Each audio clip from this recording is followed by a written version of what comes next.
देश की आज़ादी होकर 70वां 5 साल मनाया जा रहा है।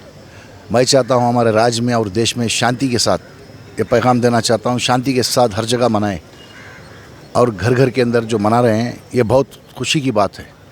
हर धर्म वाले मना रहे हैं, सबको मुबारक की बात देना चाहता हूँ। चामराजपेट ईदगाह के ताल्लुक़ से जो सेंसिटिविटी है, इसलिए पुलिस का इतना भारी बंदोबस्त किया गया है कि किसी को कुछ भी ना हो। ये सरकार की वती से मनाया जा रहा है। इंशाअल्लाह जो भी होगा शांति से होगा, अच्छा ही होगा। लेकिन इस सेलिब्रेशन में जो है यहाँ के जो लोकल्स हैं चामराजपेट के, वो उतने नज़र नहीं आ रहे। नहीं, पुलिस के बंदोबस्त से हर आदमी परेशान है। सभी आप जैसे माध्यम वाले नहीं रहते ना, प्रेस वाले, इसलिए जो भी हैं वो थोड़ा परेशान है। परेशानी होने की कोई ज़रूरत नहीं है। पूरा शांति से मनाया जा रहा है। हर हिंदू मुस्लिम पूरे मिलकर मना रहे हैं।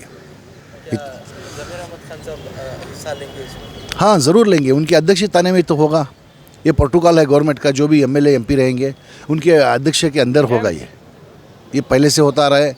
कानून के नियम हैं, वो सरकार के नियम हैं, वो नियम के हिसाब से मनाया जा रहा है। इतना कहना चाहता। आपका नाम? उबैदुल्ला खान।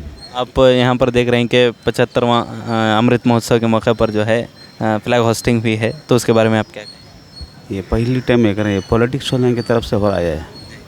इससे पहले तो कभी भी नहीं हुआ था। हमें भी इधर ही से आज तक नहीं हुआ था। ये पॉलिटिक्स की तरफ से हुआ। तो लोगों की ख्वाहिश भी बता रहे हैं कि हुआ है तो सही है, लेकिन क्या आपको लगता है कि फ्लैग होस्टिंग के बावजूद दूरियां कमी करने में जो है सरकार नाकाम रही है? ये क्या है, ज़रा पुलिस डिपार्टमेंट ज़रा पूरा ये बंदोबस्त कर कहीं करके बोल रहे हैं, क्या भी कुछ भी नहीं हो रहा।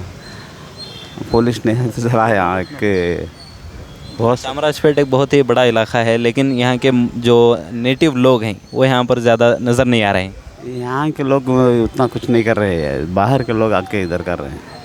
इधर सब मिलके छः सभी ये बाहर के लोग हैं ना, उन्होंने आके पॉलिटिक्स की तरफ से सब ये कर रहे हैं बस।